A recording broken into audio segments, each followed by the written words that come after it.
நந்தி பூலோகத்திற்கு சென்று மனிதர்களிடம் மாதம் ஒருமுறை சாப்பிடவும் தினமும் குளிக்கவும் சொல். இந்த பயணம் சிவனை கௌரவிக்கட்டும். சிவபெருமான் உத்தரவின்படி தினமும் சாப்பிட்டு மாதம் ஒரு முறை குளிக்கவும். உங்கள் புனிதமான அறிவுறுத்தலை நாங்கள் பின்பற்றுவோம்.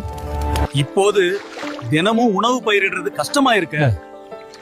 நம்ம குடும்பம் குழந்தைகள் நம்மள நம்பிதான் இருக்காங்க. நந்தி, நீ என் செய்தியை மாற்றிவிட்டாய். அதனால்தான் மனிதர்கள் கஷ்டப்படுகிறார்கள். என்னை மன்னித்தருளுங்கள் சிவபெருமானே. பரவாயில்லை நந்தி, நீ பூமிக்கு சென்று அவர்களுக்கே பூமியில் வயல்களை உழுது உதவி செய். சிவபெருமானின் ஆசீர்வாதத்துடன் அன்று முதல் நந்தி பூமி